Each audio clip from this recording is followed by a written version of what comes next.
जी हाँ, चलिए। बेहतरीन फर्जंद के बाद है बर्रे आजम। बर्रे आजम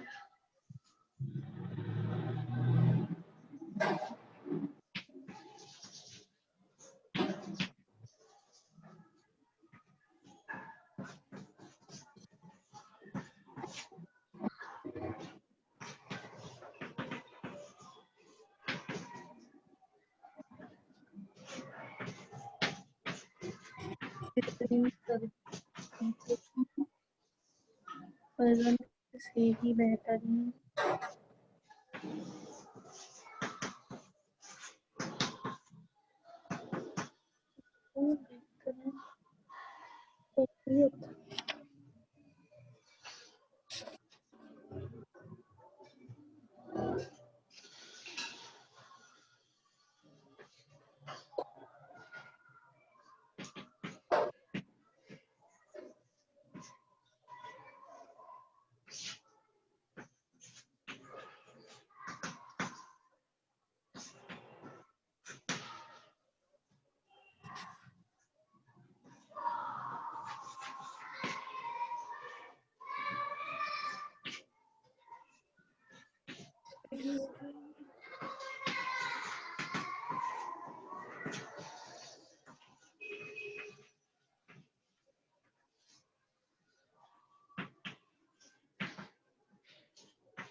चलिए। दिल मेजबान मुल्क खिलाड़ियों की हर तरह खिदमत करते हैं। अब एक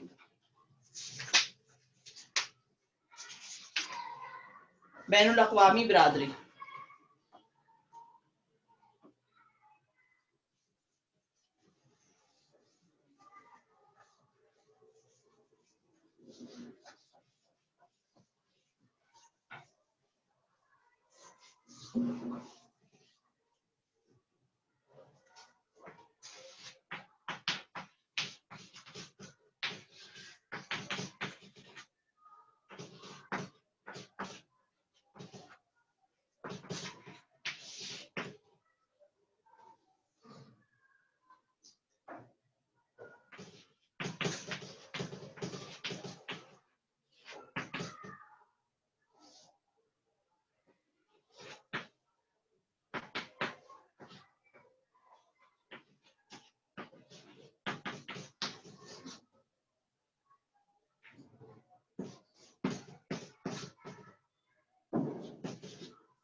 चलिए, अब जो नहीं लिख रहे हैं वो इन सवालों के निशान लगाइए। सेकंड पैरा जो है वो आपका, सेकंड पैरा का पहला जुमला जो है वो आपके पहले सवाल का जवाब है। ओलंपिक खेल सबसे पहले कब शुरू हुए? ओलंपिक खेल 884 कब्ल मसीह में शुरू हुए। ये आपका जवाब है। ठीक है, आगे समझ में। ओलंपिक खेल सबसे पहले कब शुरू हुए? तो आप यहां से लिखेंगे ओलंपिक खेल, तारीखी एतबार से हटा दीजिएगा, आप ओलंपिक खेल सवाल से ही लिखिएगा। ओलंपिक खेल सबसे पहले 884 कब्ल मसीह में शुरू हुए। अगर दिक्कत है तो मैं लिखवा दूं। मैम लिख लेंगे। जी मैम लिख लेंगे, इसमें लिखा हुआ है। जी हाँ। अब देखिए, दूसरा जवाब जी। है इन खेलों में हिस्सा लेने वालों के लिए क्या जरूरी है? तो देखिए, आप page number 90 first paragraph. 90 page open करिए, 90 पेज ओपन करिए। 90 पेज का सबसे पहला जो पैरा है, इन खेलों में हिस्सा लेने वालों के लिए ये जरूरी था कि उन्होंने कोई जुर्म ना किया हो। ठीक है, 90 पेज पर सबसे फर्स्ट लाइन जो है आपकी पहली लाइन है, वो सेकंड जवाब है आपका। इन खेलों में हिस्सा लेने वालों के लिए क्या जरूरी था? तो आप जवाब लिखेंगी, इन खेलों में हिस्सा लेने वालों के लिए ये जरूरी था कि उन्होंने कोई जुर्म ना किया हो। ठीक है, आप लिख लेंगे तो ठीक है, नहीं लिख पाएंगे तो आप मुझसे कहिए, मैं लिखवा देती हूँ। मैडम इसमें आगे और भी तो दिया है ये, हाँ, ये कम से पूरा कम लिखना 10 है ना, महीने। पहली लाइन है ना, 90 पेज की पहली लाइन से शुरू हुआ है और ये आखिर तक आया है। दूसरी लाइन पूरा है, मैं लिखवा दूं क्या? इन खेलों में हिस्सा लेने वालों के लिए जरूरी था कि उन्होंने कोई जुर्म ना किया हो और उन्होंने कम से कम 10 महीने मुकाबले की तैयारी की हो और आखिरी महीने में आखिरी माह में उन्होंने ओलंपिया में अपना वक्त गुजारा हो। हाँ ठीक है मैडम, यहाँ तक ठीक है मैम, लिख लेंगे। 90 पेज की फर्स्ट लाइन और सेकंड लाइन आपका सेकंड। दूसरा जवाब है। जी मैम। तीसरा जवाब है, ओलंपिक खेलों का सिलसिला कब तक बंद रहा? ओलंपिक खेलों का सिलसिला कब तक बंद रहा था? ओलंपिक खेलों का ये 395 सिलसिला से 394 ईस्वी तक जारी रहा। 1986 तक। बाद में ये मुकाबले बंद हो गए, ओलंपिया के मैदान में सन्नाटा छा गया और खेलों का ये सिलसिला 1500 साल तक बंद रहा। ये 90 पेज का थर्ड पैरा 2 लाइन में आपका जवाब है। तीसरा जवाब आप लिख लीजिए, निशान लगा लीजिए। 90 पेज का first line and second line second जवाब और third para third answer. Third para जो है 2 लाइन का है, तो 2 लाइन का ही थर्ड जवाब है आपका ये।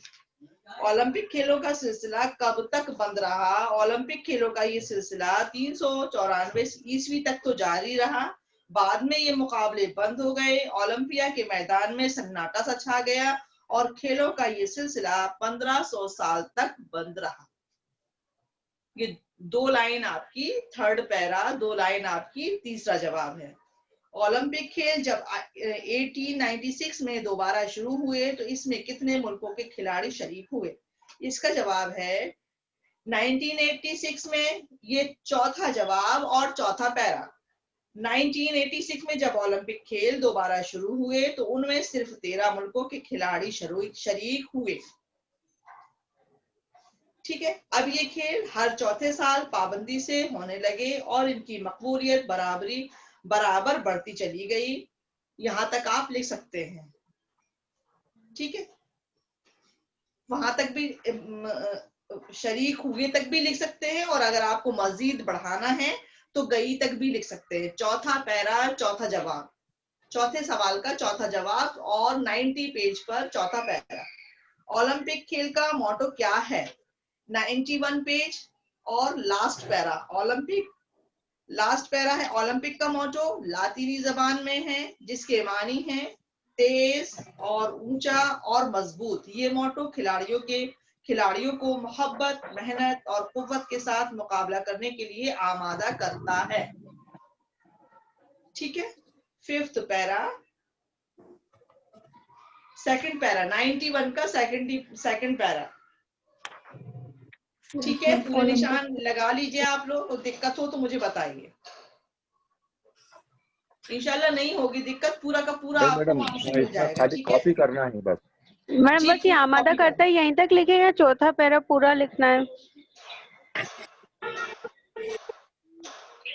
नहीं, बस ये लिखा है मोटो क्या है, तो जितना सवाल है उतना ही लिखेंगे हम। जी। ओलंपिक का मोटो क्या है? मोटो ये था कि तेज, ऊंचा और मजबूत। तेज और ऊंचा और मजबूत। और अगर हम उसको एक्सप्लेन करेंगे तो ये मोटो खिलाड़ियों को मोहब्बत, मेहनत, कुव्वत के साथ मुकाबला करने के लिए आमादा करता है। मोटो भी लिखिए, मोटो को एक्सप्लेन करके हम उसकी वजाहत कर रहे हैं कि ये मोटो खिलाड़ियों को मोहब्बत, मेहनत और कुव्वत के लिए आमादा करता है। बस इतना। ये आपका सबक नंबर 12 हमारा माशाल्लाह पूरा कंप्लीट हो गया। आप लोग घर पर रीडिंग करते रहिए, जो एक्सरसाइज हैं वो आप पढ़िए। एक्सरसाइज में आपको कहीं दिक्कत आती है तो मुझसे पूछ लीजिए, है ना। लेटर और एप्लीकेशन जो हमने पढ़े हैं वो इंशाल्लाह एग्जाम में आएंगे। अगर आता है लिखना तो बहुत अच्छी बात है। नहीं आता है, उर्दू जबान से आपको वाकफियत नहीं है, आपने पढ़ा नहीं है, तो आप लोग प्रैक्टिस करिए। इंशाल्लाह जब भी ऑनलाइन क्लासेस हटकर हमारी क्लास रूबरू होती है तो हम आपको और प्रैक्टिस करवा देंगे, ठीक है मैम आपने सबक नंबर 11 पढ़ा दिया है? जी। सबक नंबर 11 जब 12 पे आ गए तो 11 पढ़ा ही दिया ना बेटा। मैडम वो शायद मैंने मिस कर दिया था। लाइए मैं और पढ़ा देती हूँ। सबक जी यूट्यूब की मैंने लिंक भेजी थी ना बेटा, उस पर है जी हाँ, मिला है वो मैडम। जी, उस पर मैम है। एक बार, अगर आप बस मैडम देखिए एक बार रिसेंड कर देंगे, मुझे नहीं मिला। जी, देखिए 1 मिनट, मैं आपको फिर रीसेंड कर दूंगी। मैं अभी और समझा देती हूँ, टाइम है हमारे पास, ठीक है। अगर आपको कभी कोई क्लास मिस हो जाती है तो आप प्रीवियस क्लास को वहां पर यूट्यूब पर सर्च कर लीजिए और अगेन एंड अगेन आप उसको देखेंगे तो इंशाल्लाह आपकी प्रॉब्लम जो है वो आसान हो जाएगी इंशाल्लाह, ठीक है। मैं पढ़ देती हूँ। हमारा सबक नंबर पूरा कंप्लीट हो गया, जी मैम एक्सरसाइज शुक्रिया। हो गए, सवाल जवाब हो गए, जी लेसन हो गया है। अब हमारा टाइम बचता है तो मैं आपका जो नुकसान हुआ है मैं उसकी भरपाई कर देती हूँ। जी सबक मैम नंबर शुक्रिया। 11, हमारा मुल्क हिंदुस्तान एक बहुत बड़ा मुल्क है। इसकी सरहदें बांग्लादेश, भूटान, नेपाल, बर्मा, तिब्बत, चीन, अफगानिस्तान और पाकिस्तान तक फैली हुई हैं। इसकी शिमाल में हिमालय है, जो दुनिया का सबसे ऊंचा पहाड़ है, जिसकी चोटियां आसमान को छूती हैं। आबादी के लिहाज से भी हमारा मुल्क एक बड़ा मुल्क है। यहाँ हिंदू, मुस्लिम, सिख, ईसाई, जैन, पारसी मुख्तलिफ कौमें आबाद हैं। यहाँ हर तरह के मौसम पाए जाते हैं। कहीं सर्दी पड़ती है तो कहीं गर्मी, कहीं बारिश होती है तो कहीं मौसम खुश्क रहता है। यहाँ ऐसे मकामात भी हैं जहाँ ना बहुत ज्यादा सर्दी होती है ना बहुत ज्यादा गर्मी, यानी मौसम हमेशा एक जैसा रहता है। यहाँ फितरत के मनाजिर भरे पड़े हैं। कहीं पहाड़ हैं तो कहीं दरिया, कहीं सहरा है तो कहीं गुलिस्तान, कहीं आबशार है तो कहीं कोहसार। ये हमारा मुल्क एक ज़राअती मुल्क है। हमारी खेती बाड़ी का दारोमदार ज्यादातर बारिश पर है या फिर दरियाओं के पानी पर। हमारे मुल्क में बड़े बड़े दरिया हैं, मसलन ब्रह्मपुत्र, गंगा, जमुना, गोमती, ब्यास, रावी, चिनाब, सतलज, झेलम, महानदी, कृष्णा, कावेरी, नर्मदा, ताप्ती वगैरह। ये दरिया हमारी खेती बाड़ी की जान है।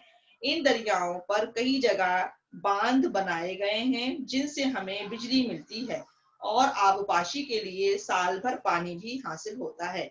यहाँ हर रंग और नस्ल के लोग आबाद हैं। हर इलाके की अपनी जबान है। जितनी जबानें हमारे मुल्क में बोली जाती हैं, इतनी शायद ही दुनिया के किसी दूसरे मुल्क में बोली जाती हैं। हर इलाके की अपनी तहजीब है। हर एक कौम का अपना एक मजहब है। मुख्तलिफ नस्लों, कौमों, जबानों, मजहबों और इलाकों से ताल्लुक रखने के बावजूद यहाँ के बाशिंदों में एक यकजहती पाई जाती है। इस जमीन ने बड़े बड़े ऋषि मुनि, वली, अदीब, शायर, दानिश्वर और वतन परस्त पैदा किए हैं। मसलन गौतम मैम बुद्ध अदीब मतलब, जी। मैम अदीब मतलब जो आप लाइन पढ़ रही थी? अदीब माने वली, लिटरेचर, साहित्यकार, लिटरेचर को पहचानने वाले, अदब को जानने वाले अदीब। जैसे इतिहासकार होते हैं, जी जैसे इतिहासकार होते वैसे ही? हाँ, एजुकेटेड। इतिहासकार मुवर्रिखीन होते हैं, वो तारीख लिखते हैं, है ना। तारीख लिखने वाला इतिहासकार हिस्टोरिकल है ना। और जो अदब से रिलेटेड है, लिटरेचर से, लिटरेचर में जिन एजुकेटेड ना एजुकेशन। Ma'am, educated. जी एजुकेटेड। एजुकेटेड तालीम याफ्ता, ओके। एजुकेटेड तालीम याफ्ता। अदीब माने अदब, अदब जानने वाला, यस मैम। ठीक है। अदब, अदब में अदब से ताल्लुक रखने वाला अदीब होता है, यस मैम। ठीक है। ऋषि मुनि, वली, अदीब, शायर, दानिश्वर। दानिश्वर माने अक्लमंद, जो सोच समझकर काम को अंजाम देते हैं, उन्हें दानिश्वर कहते हैं ना। और वतन परस्त, वतन परस्त माने वतन से मोहब्बत करने वाला पैदा किए हैं। मसलन गौतम बुद्ध, महावीर जयंती, अमीर खुसरो, नानक, कालिदास, सूरदास, गांधी, मीर, टैगोर, गालिब, शहीद भगत सिंह, अशफाक उल्लाह खां वगैरह इसी जमीन से पैदा हुए। इकबाल ने इस मुल्क की इन्हें सारी खूबियों को देखते हुए कहा था, सारे जहां से अच्छा हिंदुस्तान हमारा। ये तमाम खूबियां अल्लामा इकबाल ने देखी और तराना हिंद लिखने पर आपने तमाम हिंदुस्तान की तारीफों के पुल बांध दिए और जो हिंदुस्तान में मौजूद है इस तमाम सारी चीजों को अल्लामा इकबाल ने कलमबंद किया है अपनी शायरी और फिलॉसफी पर। ठीक है, इनके सवालात हैं, आप यूट्यूब पर सर्च करिएगा तो आपको इंशाल्लाह मिल जाएंगे। ठीक है, thank you ma'am. Okay, welcome. अब हमारा सबक आएगा आइंदा हफ्ते इंशाल्लाह हमारा सबक आएगा हिंदुस्तान के त्योहार। अब हिंदुस्तान के त्योहार पर बात होगी तो इंशाल्लाह वो आज 7 है तो वो 14 होगी, तो 14 तारीख को इंशाल्लाह दिवाली का हो जाएगा, दिवाली होगी। सही टाइम पर हम पढ़ेंगे ये वाला लेसन। मैम छुट्टी तो नहीं होगी दशहरे की तरह? दशहरे की तरह आप देखिए, अगर क्योंकि बहुत सब स्टूडेंट होंगे है ना, क्योंकि एक साल भर का त्योहार है तो कैसे होंगे, कम स्ट्रेंथ होगी।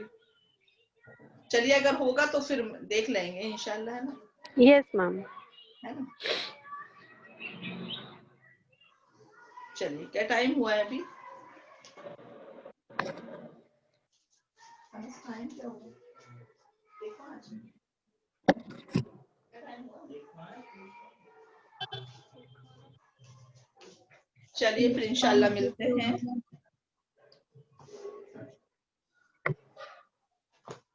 जिसका फर्स्ट असाइनमेंट हो गया है वो सेकंड को शुरू कर दे, और जिसका नहीं हुआ है, फर्स्ट ही नहीं हुआ है, वो फर्स्ट को मुकम्मल कर ले, और फर्स्ट मुकम्मल होने के बाद सेकंड पर जल्दी लिखने की कोशिश करें। जहां परेशानी आए तो मुझसे आप राब्ता कायम करें, इंशाल्लाह मैं आपकी परेशानी का हल निकालूंगी जहां भी आपको मैम लगे। ये सबमिट कब तक करना है? सबमिट बेटा अभी तो देखिए क्लास तो हो नहीं रही है, तो आप घर पर ही हैं, आपको आपका शेड्यूल क्या है, आपकी मसरूफियत क्या है, उसके अकॉर्डिंग आप करना शुरू कर दीजिए। तो मैम है ना, जहां जहां आपको लगे जैसे सवालात में कहीं प्रॉब्लम हो या जुमला बनाने में कहीं प्रॉब्लम हो तो आप ये इस क्लास में भी डिस्कस कर सकती हैं या मुझे पर्सनली बता दीजिए, तो मैं आपको जैसे कहीं जुमला है आपको नहीं आ रहा है, आपने बोर्ड से लिखा तो है बट फिर भी आप पढ़ नहीं पा रही हैं या समझ नहीं पा रही हैं, तो क्लास में इसी टाइम डिस्कस कर लीजिए ताकि जो दूसरे प्रेजेंट हैं अभी उनकी भी वो प्रॉब्लम सॉल्व हो जाए। Okay ma'am. है ना, या आप एक्स्ट्रा अगर माशाल्लाह आप रीडिंग करती हैं या पढ़ती हैं, कहीं आपको प्रॉब्लम आती है तो आप उसको अंडरलाइन कर लीजिए उस लेटर पर और यहाँ उस लेटर को डिस्कस कर लीजिए, तो क्या है यहाँ 4-5 जो भी बैठे हैं उनको भी आसानी हो जाएगी उसको समझने में, और अगर आता है तो आपको परेशानी तो हो ही जाएगी इंशाल्लाह सॉल्व। जी मैम। ठीक है इंशाल्लाह, चलिए ओके, अल्लाह हाफिज। अल्लाह हाफिज। अल्लाह हाफिज।